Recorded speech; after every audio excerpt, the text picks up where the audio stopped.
Assalamualaikum warahmatullahi wabarakatuh. Bayangkan Anda memegang sebuah permata yang cahayanya begitu menyilaukan hingga mampu membutakan mata siapa saja yang belum siap melihatnya. Apakah Anda akan memamerkannya di tengah pasar yang ramai? Ataukah Anda akan menyimpannya rapat-rapat dan hanya menunjukkannya kepada mereka yang matanya telah terlatih? Pertanyaan ini membawa kita pada sebuah misteri besar dalam sejarah ilmu Islam yang jarang dibahas secara tuntas di permukaan. Ada sebuah alasan mendalam mengapa Rasulullah SAW tidak mengumbar semua rahasia ketuhanan kepada sembarang orang, sebuah alasan yang menyangkut keselamatan iman kita sendiri. Seorang sahabat mulia bernama Abu Hurairah bahkan pernah mengatakan sesuatu yang mengguncang jiwa siapapun yang merenunginya. Beliau mengaku menyimpan dua bejana ilmu dari Nabi. Satu bejana telah beliau sebarkan kepada umat, namun bejana yang satu lagi beliau simpan rapat-rapat. Beliau menegaskan bahwa seandainya bejana kedua itu dibuka dan disebarkan, niscaya leher beliau akan dipenggal oleh orang-orang yang tidak paham. Pernyataan ini menimbulkan tanda tanya besar tentang apa isi bejana misterius tersebut dan mengapa ia begitu berbahaya jika jatuh ke telinga yang salah. Hari ini kita akan menyelami samudera hikmah di balik diamnya sang Nabi tentang ilmu ma'rifat di hadapan khalayak umum. Misteri dua bejana ilmu. Ucapan Abu Hurairah tentang dua bejana ilmu bukanlah sekadar metafora kosong, melainkan sebuah isyarat keras tentang adanya tingkatan pemahaman dalam agama ini. Bejana pertama berisi hukum-hukum syariat yang mengatur tata cara ibadah, muamalah, dan etika sosial yang wajib diketahui oleh setiap muslim tanpa terkecuali. Ilmu dalam bejana pertama ini adalah fondasi yang menjaga keteraturan hidup manusia di dunia, memastikan masyarakat berjalan di atas rel keadilan dan keadaban. Rasulullah SAW telah menyampaikan amanah ini dengan sempurna tanpa ada satu huruf pun yang disembunyikan dari umatnya. Namun bejana kedua menyimpan rahasia yang sifatnya sangat halus, berkaitan dengan pengenalan mendalam akan Allah Subhanahu wa Ta'ala, takdir dan rahasia-rahasia kegaiban yang tidak kasat mata. Ilmu ini sering disebut sebagai ilmu hakikat atau ma'rifat, sebuah wilayah di mana logika manusia biasa seringkali tidak mampu menjangkaunya. Jika ilmu ini disampaikan kepada orang awam yang akalnya belum matang dan hatinya masih terikat kuat pada dunia, yang terjadi bukanlah pencerahan, melainkan kebingungan yang mematikan. Abu Hurairah memahami betul bahwa menyampaikan kebenaran tingkat tinggi kepada wadah yang sempit hanya akan membuat wadah tersebut pecah berantakan. Ketakutan Abu Hurairah akan dipenggal, lehernya menunjukkan betapa radikalnya perbedaan persepsi antara syariat, lahiriah, dan hakikat batiniah di mata orang awam. Orang yang hanya memahami agama dari kulit luarnya akan mudah menuduh sesat atau kafir kepada mereka yang berbicara tentang rahasia ketuhanan yang melampaui akal. Sejarah mencatat banyak tokoh sufi yang berakhir tragis di tiang gantungan karena berbicara tentang cinta dan kesatuan dengan Tuhan di hadapan massa yang belum siap. Oleh sebab itu, menyembunyikan ilmu ini dari khalayak ramai bukanlah bentuk pelit atau kikir, melainkan sebuah strategi perlindungan bagi kedua belah pihak. Rasulullah SAW sangat mengerti kapasitas setiap sahabatnya, sehingga beliau memberikan porsi ilmu yang berbeda-beda sesuai dengan wadah hati mereka. Ada sahabat yang hanya diajarkan cara berwudu dan sholat, namun ada pula sahabat seperti Ali bin Abi Thalib atau Hudzaifah al-Yamani yang diajak bicara tentang rahasia akhir zaman dan kehalusan jiwa. Diferensiasi pengajaran ini adalah bentuk keadilan tertinggi, di mana setiap jiwa diberi nutrisi sesuai dengan kemampuan cernanya masing-masing. Memaksa semua orang untuk menelan ilmu ma'rifat sama halnya dengan memaksa bayi yang baru lahir untuk memakan daging keras yang justru akan membunuhnya. Kita harus menyadari bahwa Islam datang untuk menyelamatkan manusia, bukan untuk membingungkan mereka dengan teka-teki yang belum mampu mereka pecahkan. Kebijaksanaan Nabi dalam memilah materi dakwah adalah bukti cinta kasih beliau agar umatnya tidak tersesat karena salah paham terhadap konsep yang terlalu tinggi. Ilmu makrifat itu ibarat api yang bisa menjadi cahaya penerang bagi yang memegang obor dengan benar namun bisa membakar hangus bagi yang memainkannya sembarangan. Maka dari itu, penyembunyian ini sejatinya adalah bentuk kasih sayang, bukan penyesatan atau manipulasi informasi.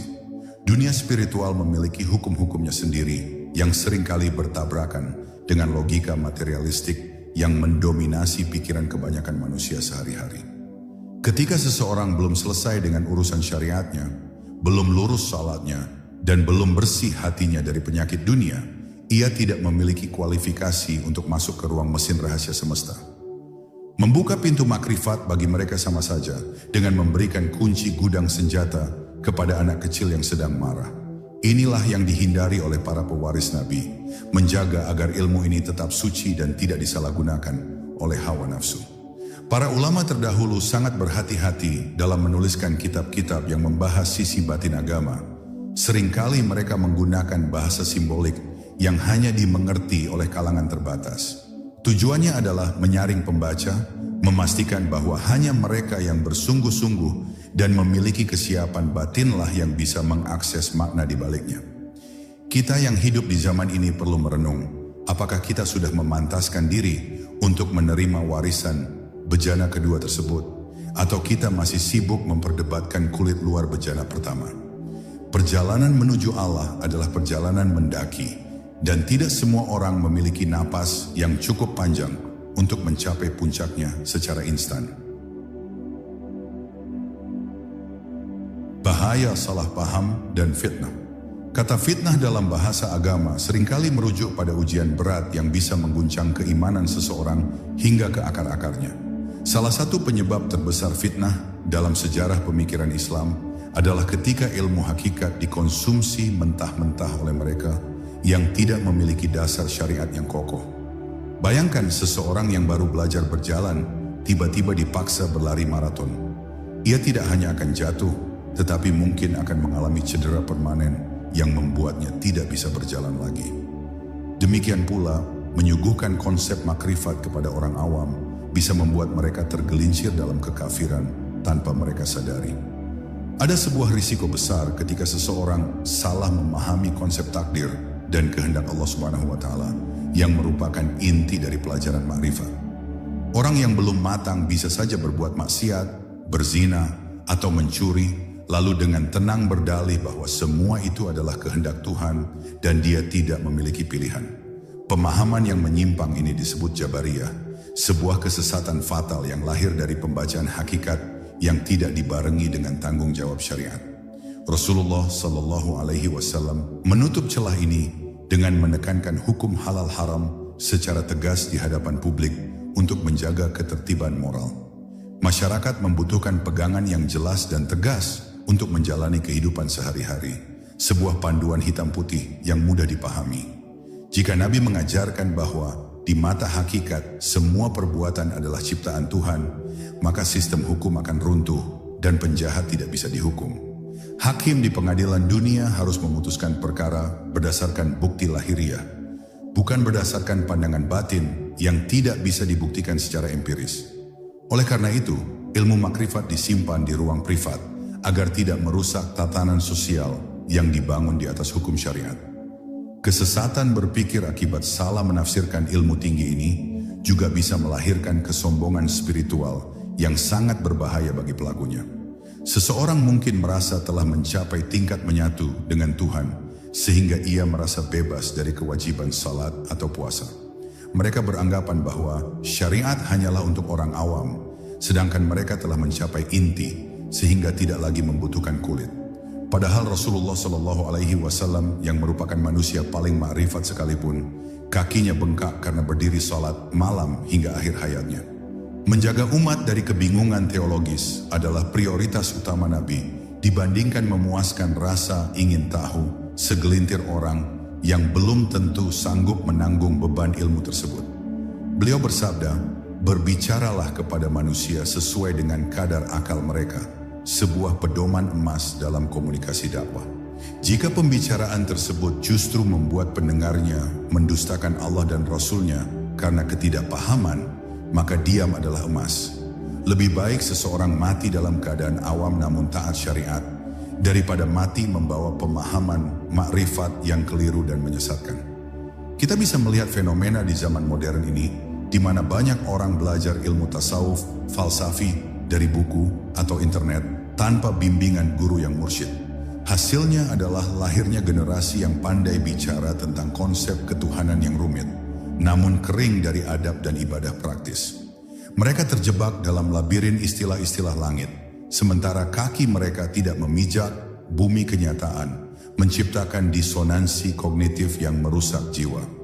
Inilah bukti nyata mengapa para ulama salaf sangat ketat dalam menyeleksi murid yang hendak diajarkan ilmu rasa ini.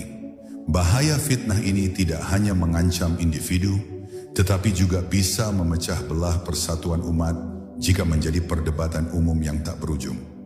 Perdebatan tentang zat Tuhan dan rahasia takdir seringkali berakhir dengan saling mengkafirkan, padahal tujuan agama adalah menyatukan hati menuju Sang Pencipta. Nabi memilih untuk tidak membuka pintu perdebatan ini lebar-lebar demi menjaga keutuhan barisan kaum muslimin yang saat itu masih dalam tahap pembangunan. Kebijaksanaan ini mengajarkan kita untuk menahan diri dari membicarakan hal-hal yang berpotensi menimbulkan kegaduhan yang tidak perlu. Analogi makanan dan pencernaan rohani. Setiap makhluk hidup memiliki sistem pencernaan yang dirancang spesifik untuk jenis makanan tertentu, sesuai dengan fase pertumbuhannya. Seorang ibu yang bijak tidak akan memberikan nasi keras kepada bayinya yang baru berusia 1 bulan, bukan karena ia pelit, tetapi karena ia tahu usus bayi itu belum siap. Jika ia memaksakan, maka kasih sayangnya itu justru akan menjadi racun yang mematikan bagi buah hatinya sendiri. Begitu pula dengan ilmu, ia adalah nutrisi bagi jiwa yang harus diberikan sesuai dengan kesiapan sistem pencernaan rohani seseorang. Ilmu syariat ibarat susu murni yang mudah dicerna, menyehatkan, dan sangat penting untuk pertumbuhan tulang dan daging di masa awal. Ia memberikan kekuatan dasar, membentuk kerangka disiplin, dan membangun imunitas terhadap dosa-dosa yang merusak. Mayoritas umat manusia berada pada fase ini, membutuhkan asupan yang jelas, bergizi, dan tidak membingungkan untuk menjalani hidup yang selamat. Nabi Muhammad SAW memastikan pasokan susu ini melimpah ruah agar tidak ada satupun umatnya yang kelaparan akan petunjuk dasar. Di sisi lain, ilmu makrifat ibarat daging steak yang padat, kaya protein, namun membutuhkan gigi yang kuat untuk mengunyah, dan enzim yang kompleks untuk mencernanya. Hanya mereka yang telah dewasa secara spiritual, yang gigi hikmahnya telah tumbuh sempurna, yang mampu mengambil manfaat dari hidangan berat ini. Memberikan daging makrifat kepada bayi spiritual hanya akan menyebabkan tersedak, muntah, atau bahkan kerusakan organ dalam yang fatal. Inilah mengapa guru-guru sufi seringkali menolak calon murid yang belum matang, menyuruh mereka kembali memperkuat syariatnya terlebih dahulu. Proses pematangan pencernaan rohani ini tidak bisa dipercepat secara instan. Ia membutuhkan waktu, latihan, dan ketekunan dalam beribadah. Seseorang harus melatih dirinya untuk menahan lapar nafsu, melatih otot keikhlasan, dan membersihkan racun kesombongan sebelum ia siap menerima hidangan utama. Allah Subhanahu wa Ta'ala mendidik para nabi dan aulianya melalui ujian-ujian berat sebagai proses pembentukan wadah yang kuat. Tanpa proses ini, ilmu yang masuk tidak akan menjadi energi kebaikan, melainkan akan membusuk di dalam hati dan menjadi penyakit baru. Banyak orang di zaman sekarang menginginkan jalan pintas, ingin segera sampai ke puncak tanpa mau lelah mendaki, ingin segera paham makrifat tanpa mau capek bersyariat.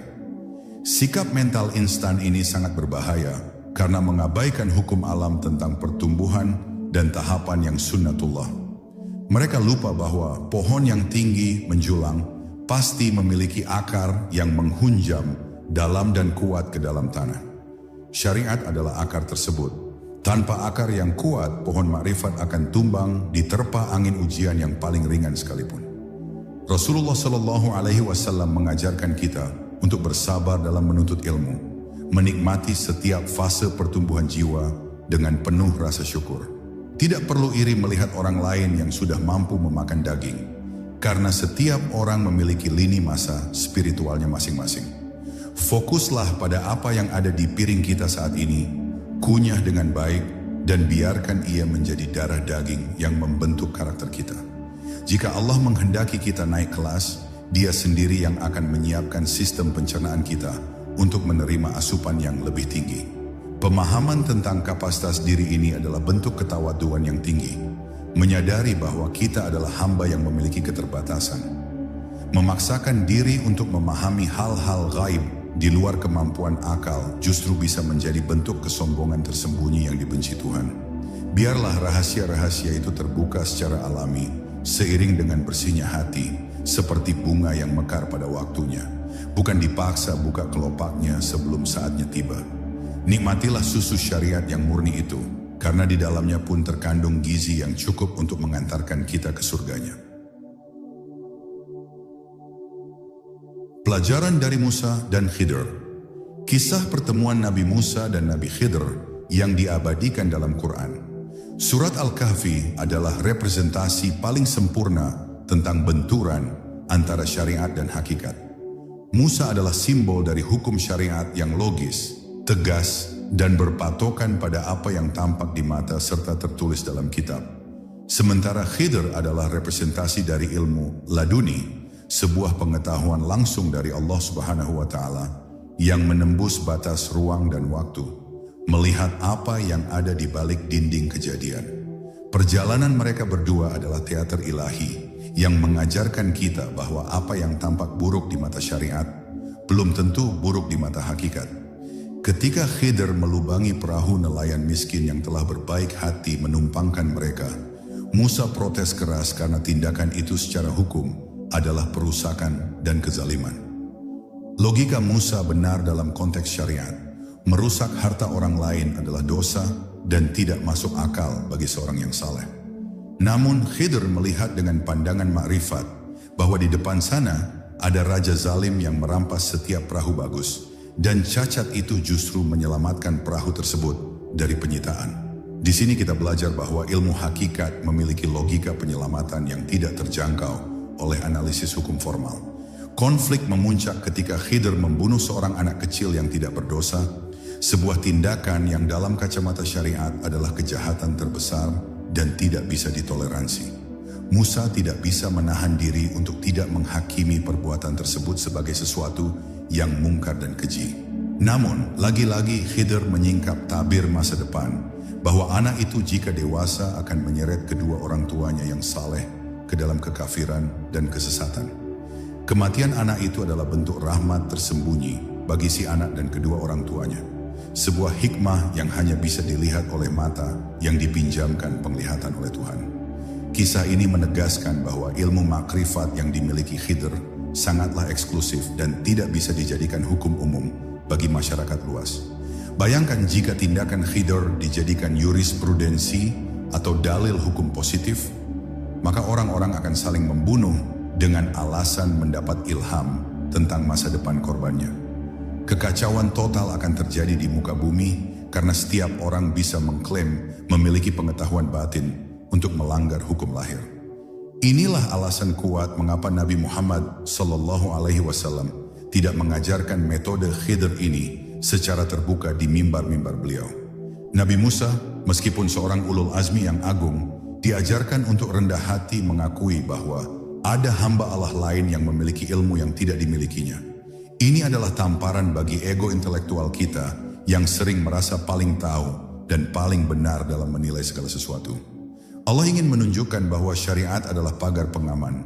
Namun di luar pagar itu ada samudra hikmah yang luasnya tak bertepi.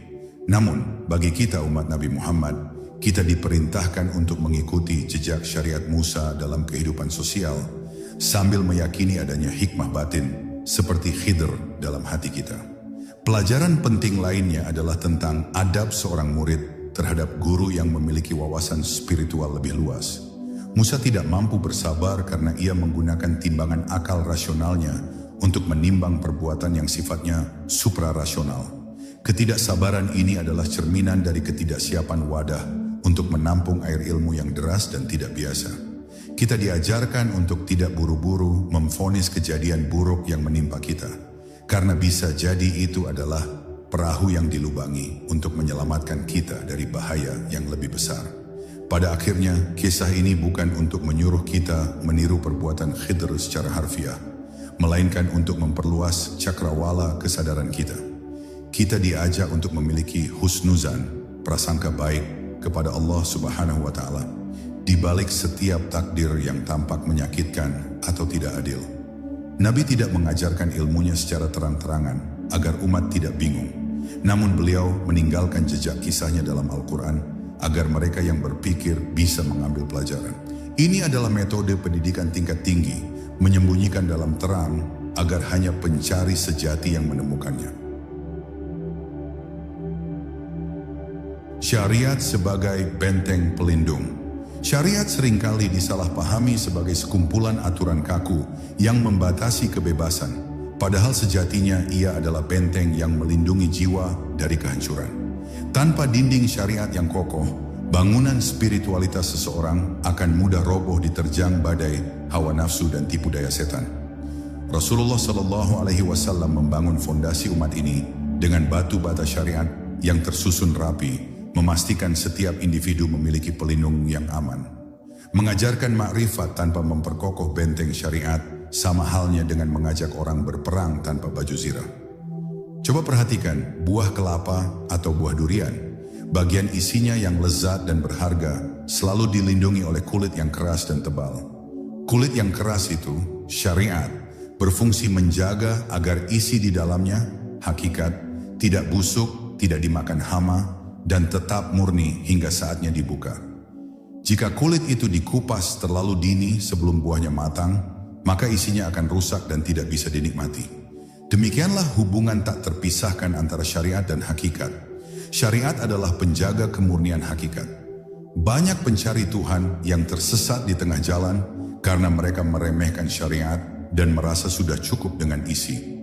Mereka meninggalkan salat, mengabaikan puasa, dan melanggar batasan halal haram dengan dalih sudah mencapai inti agama. Padahal justru semakin tinggi ilmu makrifat seseorang, seharusnya semakin ketat pula ia memegang syariat sebagai bentuk adab kepada Sang Pencipta. Lihatlah para wali Allah, mereka adalah orang-orang yang paling takut meninggalkan sunnah Nabi sekecil apapun, apalagi yang wajib. Nabi Muhammad SAW tidak ingin umatnya menjadi kaum yang hanya pandai berteori tentang Tuhan, tetapi perilakunya jauh dari tuntunan moral. Syariat mendisiplinkan ego, menundukkan kesombongan, dan melatih ketaatan melalui gerakan-gerakan fisik yang nyata. Ibadah lahiriah adalah cara tubuh kita ikut bersujud, bukan hanya hati kita, karena manusia adalah kesatuan antara jasmani dan rohani. Penekanan Nabi pada aspek syariat di ruang publik adalah strategi untuk membentuk kesalehan sosial yang nyata dan terukur. Bayangkan sebuah masyarakat di mana setiap orang mengklaim bertindak berdasarkan bisikan hati, tanpa merujuk pada hukum tertulis Al-Quran dan hadis. Kekacauan akan merajalela karena standar kebenaran menjadi sangat subjektif dan tidak bisa dipertanggungjawabkan. Syariat memberikan standar objektif yang berlaku untuk semua orang, dari raja hingga rakyat jelata, tanpa pandang bulu. Inilah keadilan Islam yang diperjuangkan Nabi, dan beliau tidak ingin kabut mistisisme mengaburkan kejelasan hukum ini. Perlindungan syariat juga berfungsi menjaga kesehatan mental para penempuh jalan spiritual agar tidak mengalami delusi atau halusinasi. Setan memiliki 1001 cara untuk menipu manusia, termasuk dengan membisikkan ilham palsu yang seolah-olah datang dari Tuhan. Hanya dengan timbangan syariatlah seseorang bisa membedakan mana ilham yang benar, malaikat, dan mana yang merupakan tipuan iblis. Jika bisikan itu menyuruh melanggar hukum Allah, maka jelas itu adalah kesesatan, betapapun indahnya bisikan tersebut terdengar. Jadi ketika Nabi tidak mengajarkan makrifat secara vulgar, itu adalah cara beliau mengatakan, bangunlah bentengmu dulu sebelum engkau menyimpan harta karun di dalamnya. Beliau ingin memastikan kita aman dari serbuan perampok iman yang siap menyergap kapan saja. Menghormati syariat adalah pintu gerbang utama menuju makrifat. Tidak ada jalan lain, tidak ada pintu belakang. Kunci rahasia itu hanya diberikan kepada mereka yang setia menjaga gerbang utama dengan penuh kedisiplinan. Metode pengajaran bertingkat, tadrijis.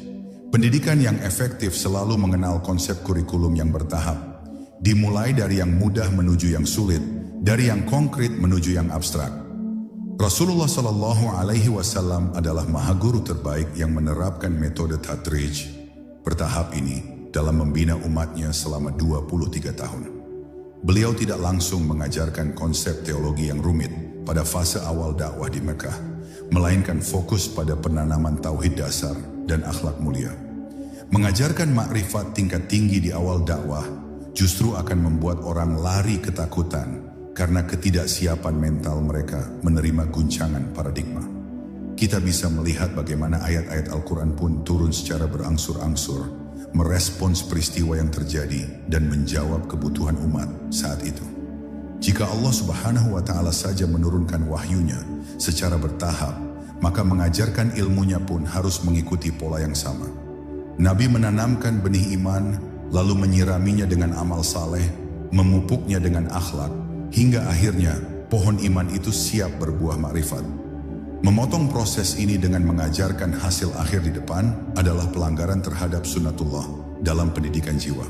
Sahabat-sahabat Nabi pun memiliki tingkatan kelas yang berbeda-beda. Ada ahlus suffah yang fokus beribadah dan menuntut ilmu siang malam. Ada pula pedagang dan petani yang sibuk bekerja. Nabi memberikan wejangan yang berbeda kepada setiap kelompok ini, disesuaikan dengan kondisi psikologis dan sosiologis mereka. Kepada seorang badui yang bertanya, Nabi hanya menekankan salat 5 waktu dan puasa Ramadan, tanpa tambahan beban yang berat. Namun kepada sahabat dekat, Nabi memberikan amalan-amalan khusus dan doa-doa yang penuh makna rahasia. Kebijaksanaan ini mengajarkan kita bahwa satu ukuran untuk semua tidak berlaku dalam dunia bimbingan rohani. Setiap jiwa memiliki keunikan, trauma, latar belakang, dan kapasitas kecerdasan yang berbeda-beda yang harus dihargai. Membombardir orang awam dengan istilah-istilah tasawuf yang jelimet bukanlah tanda kedalaman ilmu, melainkan tanda kurangnya kebijaksanaan dalam mengajar. Nabi lebih memilih bahasa yang sederhana, penuh perumpamaan, amsal, yang bisa dipahami oleh semua kalangan, namun memiliki makna berlapis bagi yang mau berpikir. Metode tadrij ini juga berfungsi untuk menyeleksi siapa yang benar-benar serius dan siapa yang hanya sekadar ikut-ikutan. Mereka yang sabar melewati tangga-tangga awal syariat akan secara alami dibukakan pintu pemahaman ke tingkat selanjutnya. Seleksi alamiah ini jauh lebih efektif daripada memberikan ujian tertulis, karena ujiannya adalah konsistensi dalam ketaatan sehari-hari. Makrifat adalah hadiah bagi mereka yang lulus ujian kesabaran dalam menjalankan perintah-perintah dasar yang mungkin terasa membosankan bagi sebagian orang. Rasulullah Shallallahu Alaihi Wasallam ingin membangun fondasi peradaban yang kokoh, bukan sekadar kumpulan individu yang mabuk kepayang dengan ekstase spiritual. Peradaban membutuhkan orang-orang yang kakinya kuat berpijak di bumi, bekerja keras, membangun pasar, mengatur negara, namun hatinya terpaut ke langit. Jika semua orang sibuk dengan ma'rifat dan meninggalkan urusan dunia, maka umat Islam akan lemah dan mudah dijajah oleh bangsa lain. Keseimbangan inilah yang dijaga oleh Nabi melalui pola pengajaran yang proporsional dan bertingkat. Marilah kita introspeksi diri, sudahkah kita lulus di kelas dasar sehingga layak naik ke kelas lanjutan? Seringkali kita merasa sudah pantas menerima ilmu tinggi, padahal salat subuh saja masih sering kesiangan. Nabi mengajarkan kita untuk jujur pada diri sendiri dan tidak tergesa-gesa melompat sebelum pijakan kaki kita kuat. Jalan menuju Allah itu panjang, dan yang terpenting adalah kita terus melangkah dengan benar, selangkah demi selangkah, sesuai dengan bimbingan sang Nabi. Kondisi hati sebagai syarat mutlak. Ilmu makrifat bukanlah sekadar informasi yang bisa dihafal oleh otak atau dicatat dalam buku tulis, melainkan cahaya yang dipancarkan Allah ke dalam hati hambanya. Syarat utama masuknya cahaya adalah kebersihan wadah penerimanya, yaitu hati, kolbu, yang bebas dari noda-noda duniawi. Cermin yang tertutup debu tebal tidak akan bisa memantulkan cahaya matahari, tidak peduli seberapa terang matahari itu bersinar. Demikian pula, hati yang masih dipenuhi rasa iri, dengki, sombong, dan cinta dunia yang berlebihan tidak akan pernah bisa menangkap sinyal-sinyal keagungan Tuhan. Rasulullah Shallallahu Alaihi Wasallam bersabda bahwa di dalam tubuh manusia ada segumpal daging. Jika ia baik, maka baiklah seluruh tubuhnya, dan jika ia rusak, rusaklah semuanya. Fokus utama ajaran Nabi adalah pembersihan hati, tazkiyatun nafs, sebagai prasyarat mutlak sebelum menerima ilmu-ilmu yang lebih tinggi. Mengajarkan makrifat kepada hati yang kotor ibarat menuangkan air zam-zam murni ke dalam gelas yang berisi air comberan. Air suci itu akan tercemar dan tidak lagi layak diminum, bahkan bisa menjadi sumber penyakit. Penghalang terbesar bagi manusia untuk memahami makrifat bukanlah karena ilmunya disembunyikan, melainkan karena hijab atau tirai yang mereka ciptakan sendiri. Dosa-dosa kecil yang dilakukan terus-menerus akan menjadi titik hitam yang lama-kelamaan menutupi seluruh permukaan hati hingga menjadi keras membatu. Ketika hati sudah membatu, nasihat selembut apapun tidak akan bisa menembusnya, dan kebenaran sejelas apapun tidak akan terlihat. Inilah alasan mengapa Nabi lebih banyak menekankan istighfar dan taubat sebagai langkah awal perjalanan spiritual. Kesombongan adalah hijab yang paling tebal dan paling sulit ditembus, bahkan lebih berbahaya daripada dosa maksiat lahiriah. Seseorang yang merasa dirinya suci, merasa dirinya pintar, dan merasa lebih baik dari orang lain, secara otomatis menutup pintu makrifat bagi dirinya sendiri. Iblis terusir dari surga bukan karena tidak punya ilmu, ia sangat berilmu, tetapi karena kesombongan aku lebih baik darinya yang menghancurkan segalanya. Ilmu makrifat hanya bisa mengalir ke tempat yang rendah hati, seperti air yang selalu mencari dataran rendah untuk menggenang. Oleh karena itu, kurikulum tersembunyi Nabi sebenarnya adalah latihan-latihan untuk meruntuhkan ego dan membersihkan hati dari ketergantungan selain Allah. Ujian kemiskinan, kehilangan, sakit, dan cacian orang lain seringkali menjadi sarana pembersih yang efektif bagi jiwa yang bebal. Ketika seseorang mampu rida dan sabar dalam ujian-ujian tersebut, barulah wadah hatinya mulai terbentuk dan siap diisi. Tanpa proses penyucian yang menyakitkan ini, klaim makrifat hanyalah omong kosong belaka. Allah Subhanahu wa Ta'ala berfirman dalam hadis qudsi, "Aku tidak muat di langit dan bumiku, namun aku muat di dalam hati hambaku yang mukmin." Ini menunjukkan bahwa hati manusia memiliki kapasitas tak terbatas jika ia telah dikosongkan dari selainnya. Mengosongkan hati dari berhala-berhala dunia adalah pekerjaan seumur hidup yang jauh lebih berat daripada sekadar menghafal dalil. Nabi tidak mengajarkan ini secara teori di kelas, tetapi melalui teladan hidup dan bimbingan personal suhbah bersama para sahabat. Jadi jika kita bertanya, di mana ilmu makrifat itu? Jawabannya adalah, bersihkan dulu kacamatamu. Ilmu itu ada di mana-mana, terhampar di alam semesta dan di dalam diri kita sendiri. Namun kita buta karena kotoran mata hati kita. Perjuangan sesungguhnya bukanlah mencari ilmu baru, melainkan membuang kotoran lama yang menghalangi pandangan. Inilah rahasia mengapa Nabi tidak banyak bicara teknis, karena beliau ingin kita sibuk menyapu halaman hati kita sendiri. Sejarah Kalam Salah Tafsir. Sejarah peradaban Islam menyimpan catatan-catatan kelam tentang tragedi yang terjadi akibat penyebaran ilmu hakikat yang tidak pada tempatnya. Salah satu kisah paling masyhur adalah tentang Al-Hallaj, seorang tokoh sufi legendaris yang dihukum mati di Baghdad karena mengucapkan kalimat kontroversial, "Anal haq", akulah kebenaran. Kalimat ini jika dilihat dari sudut pandang pengalaman batin, fana, mungkin memiliki makna bahwa ia tidak melihat eksistensi dirinya lagi selain Tuhan.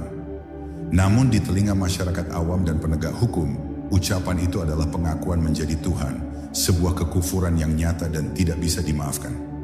Tragedi Hallaj menjadi pelajaran mahal bagi dunia Islam, bahwa bahasa mabuk cinta kepada Tuhan tidak boleh diucapkan di ruang publik yang sadar hukum.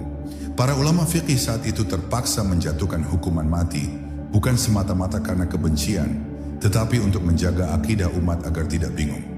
Jika setiap orang dibiarkan mengaku sebagai Tuhan dengan dalih makrifat, maka hancurlah tauhid yang telah diperjuangkan oleh para nabi. Kasus ini memvalidasi kebijaksanaan Rasulullah SAW untuk tidak mengajarkan hal-hal yang ambigu, mutasyabihat kepada orang banyak. Contoh lain adalah munculnya aliran-aliran kebatinan yang menyimpang, yang melepaskan diri dari kewajiban syariat dengan alasan telah mencapai tingkat yakin. Mereka menafsirkan ayat, sembahlah Tuhanmu sampai datang kepadamu keyakinan, secara serampangan, menganggap jika sudah yakin, maka tidak perlu lagi menyembah sholat. Penafsiran liar seperti inilah yang dikhawatirkan oleh Nabi, di mana ayat Al-Quran dipelintir untuk membenarkan kemalasan hawa nafsu. Sejarah membuktikan bahwa gerakan-gerakan semacam ini selalu berakhir dengan kesesatan moral dan perpecahan sosial. Di tanah Jawa pun kita mengenal kisah perseteruan antara Syekh Siti Jenar dan Wali Songo yang memiliki nuansa serupa dengan kasus Halad. Syekh Siti Jenar dianggap mengajarkan ilmu manunggaling kaula Gusti secara terbuka kepada rakyat jelata yang belum siap, sehingga menimbulkan kegelisahan dan pengabaian syariat kerajaan.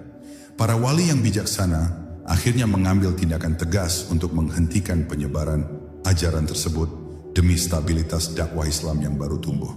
Ini menunjukkan bahwa para ulama pewaris Nabi pun memegang teguh prinsip merahasiakan demi kemaslahatan umum. Pelajaran dari masa lalu ini mengajarkan kita bahwa kebenaran memiliki wadah dan bahasanya masing-masing yang tidak boleh dicampur adukan. Bahasa hukum adalah bahasa ketegasan, sedangkan bahasa rasa adalah bahasa puisi yang penuh metafora dan ambiguitas. Membawa bahasa puisi ke dalam ruang pengadilan adalah tindakan konyol yang akan mencelakakan diri sendiri. Nabi Muhammad SAW sangat cerdas memilah kapan harus berbicara sebagai pemimpin negara, hukum, dan kapan sebagai hamba yang tenggelam dalam munajat, rasa. Kesalahan dalam menafsirkan pengalaman spiritual juga sering membuat seseorang terjebak dalam ilusi kebesaran diri, megalomania. Mereka merasa menjadi Mesias atau Imam Mahdi karena mendapatkan bisikan-bisikan gaib yang mereka anggap sebagai wahyu. Padahal wahyu kenabian telah terputus dan pintu yang terbuka hanyalah ilham yang tidak boleh bertentangan dengan syariat. Tanpa bimbingan guru yang sanad keilmuannya bersambung kepada Nabi, seseorang sangat mudah terperosok ke dalam jurang kesesatan yang dihiasi seolah-olah kebenaran. Kita harus berterima kasih kepada para ulama yang telah membentengi ajaran ini dari distorsi pemahaman yang berbahaya sepanjang abad. Mereka menyusun kitab-kitab akidah dan fikih sebagai pagar betis, memastikan bahwa inti ajaran Islam tetap murni dan tidak terkontaminasi oleh fantasi liar manusia. Sejarah kelam itu adalah lampu merah bagi kita, agar tidak gegabah memasuki wilayah yang kita tidak memiliki peta dan kompasnya. Cukuplah bagi kita mengikuti jalan yang terang benderang yang telah digariskan, tanpa perlu nekat menerobos hutan belantara yang penuh jurang. Bukan tertutup, tapi di rak tertinggi. Seringkali orang salah paham mengira bahwa Islam menyembunyikan ilmu tertentu seperti sebuah organisasi rahasia yang eksklusif. Padahal analogi yang lebih tepat bukanlah disembunyikan di dalam brankas terkunci, melainkan diletakkan di rak buku yang paling tinggi di sebuah perpustakaan raksasa. Pintunya terbuka lebar, tidak dikunci, dan siapapun diizinkan masuk untuk mengambil buku tersebut. Namun syaratnya satu, Anda harus memanjat tangga usaha untuk bisa menjangkaunya. Allah Subhanahu wa Ta'ala Maha Adil. Dia tidak akan menghalangi hambanya yang bersungguh-sungguh ingin mengenalnya lebih dekat. Barang siapa bermujahadah, bersungguh-sungguh di jalan kami, niscaya akan kami tunjukkan jalan-jalan kami. Demikian janjinya dalam Al-Quran. Jadi penghalang itu bukan berasal dari pelitnya Tuhan atau Nabi, melainkan dari kurangnya usaha, mujahadah kita dalam memanjat. Kita seringkali hanya berdiri di lantai dasar, malas bergerak, lalu mengeluh bahwa bukunya terlalu jauh untuk dibaca. Ilmu ma'rifat adalah ilmu rasa, zauq, yang mirip dengan menjelaskan rasa manisnya madu kepada orang yang belum pernah memakannya. Anda bisa menulis ribuan buku tentang struktur kimia madu, warnanya, dan kekentalannya, tetapi orang itu tidak akan pernah paham makrifat madu sampai ia mencicipinya sendiri. Nabi tidak bisa mentransfer rasa itu lewat kata-kata semata. Beliau hanya bisa menunjukkan sarang lebahnya dan mengajarkan cara mengambilnya. Kitalah yang harus memberanikan diri, mencelupkan jari dan merasakannya di lidah hati kita sendiri. Posisi di rak tertinggi ini juga berfungsi sebagai filter alami untuk menyaring motivasi para pencari ilmu. Hanya mereka yang memiliki himmah, tekad, yang baja dan cinta yang tulus yang akan rela bersusah payah memanjat tangga tersebut. Mereka yang hanya mencari sensasi atau keuntungan duniawi akan cepat menyerah di anak tangga pertama ketika merasa lelah. Allah menginginkan kualitas, bukan kuantitas, dalam barisan kekasih-kekasihnya, aulia. Selain itu, ketinggian ilmu ini menuntut adanya kesiapan infrastruktur jiwa yang matang untuk menopangnya. Seperti bangunan pencakar langit, semakin tinggi ia menjulang, semakin dalam pula fondasi yang harus ditanam ke bumi agar tidak roboh. Rak tertinggi itu hanya bisa dicapai oleh mereka yang fondasi syariat dan akhlaknya sudah menghunjam kuat ke dalam tanah kerendahan hati. Orang yang memanjat tanpa fondasi kuat pasti akan tergelincir jatuh dan binasa. Jadi, jangan pernah menuduh Nabi menyembunyikan kebenaran karena beliau telah memberikan peta jalan yang sangat jelas dan rinci. Beliau telah mengajarkan cara berwudu, membersihkan diri, cara salat, koneksi, dan cara berpuasa, pengendalian diri sebagai alat pendakian. Semua perangkat itu sudah ada di tangan kita, tinggal apakah kita mau menggunakannya dengan benar atau membiarkannya berkarat. Makrifat adalah hak bagi setiap muslim, bukan monopoli kiai, habib, atau ustaz tertentu, asalkan ia mau menempuh jalannya. Allah tidak melihat nasab atau gelar akademik, Dia melihat hati yang merana rindu dan kaki yang lelah melangkah menujunya. Mulailah memanjat dari sekarang, jangan hanya mendongak ke atas dan berangan-angan. Rak tertinggi itu menunggu tangan-tangan yang kasar oleh perjuangan melawan hawa nafsu untuk meraihnya. Jalan menuju cahaya solusi. Setelah memahami semua alasan di balik kerahasiaan ini, pertanyaan terbesarnya adalah, apa yang harus kita lakukan sekarang? Langkah pertama dan terpenting adalah memperbaiki syariat kita dengan sesempurna mungkin, bukan sekadar menggugurkan kewajiban. Perbaiki sholat kita, bukan hanya gerakannya, tetapi hadirkan hati dan kekhusyukan, seolah-olah kita sedang berhadapan langsung dengan Allah. Syariat yang dilakukan dengan nyawa adalah pintu gerbang utama menuju pengalaman batin yang mendalam. Langkah kedua adalah melakukan tazkiyatun nafs atau penyucian jiwa secara intensif dan terus-menerus setiap hari. Kita harus rajin menyisir hati kita, mencari kutu-kutu penyakit seperti ria, ujub, hasad, dan cinta dunia, lalu membuangnya jauh-jauh. Perbanyak istighfar dan salawat kepada Nabi SAW sebagai deterjen pembersih noda-noda hitam di dinding hati. Hati yang bersih akan menjadi magnet bagi cahaya ilahi. Ia akan menarik hikmah tanpa perlu dikejar-kejar. Carilah lingkungan yang mendukung, bi'ah syalihah, dan guru yang membimbing, meskipun tidak harus dalam bentuk perguruan formal. Teman duduk yang saleh, bacaan yang bermutu, dan kajian-kajian yang menyejukkan hati adalah nutrisi penting dalam perjalanan ini. Hindari perdebatan agama yang tidak perlu, karena debat hanya akan mengeraskan hati dan mematikan cahaya nurani. Fokuslah ke dalam diri, inward looking. Sibuklah memperbaiki aib sendiri daripada mengomentari aib orang lain. Latihlah diri untuk melihat tangan Tuhan di balik setiap kejadian yang menimpa kita sehari-hari, baik itu nikmat maupun musibah. Belajarlah untuk tidak hanya melihat apa yang terjadi, tetapi siapa yang menggerakkannya dan mengapa itu terjadi. Latihan muraqabah, merasa diawasi Allah, dan syuhud, menyaksikan perbuatan Allah. Ini akan melatih kepekaan rasa kita secara bertahap. Lama-kelamaan, kita akan terbiasa melihat segala sesuatu dengan kacamata tauhid, bukan lagi kacamata materialis. Jadikan Al-Quran sebagai sahabat dialog, bukan sekadar bacaan rutin yang lewat di kerongkongan tanpa makna. Tadabbur, perenungan mendalam terhadap ayat-ayat Allah adalah kunci pembuka bejana-bejana ilmu yang tertutup rapat. Seringkali, satu ayat yang kita baca dengan hati yang hadir bisa memberikan ledakan pemahaman makrifat yang mengubah hidup kita selamanya. Allah berbicara kepada kita lewat kitabnya, dengarkanlah dengan telinga batin yang jernih.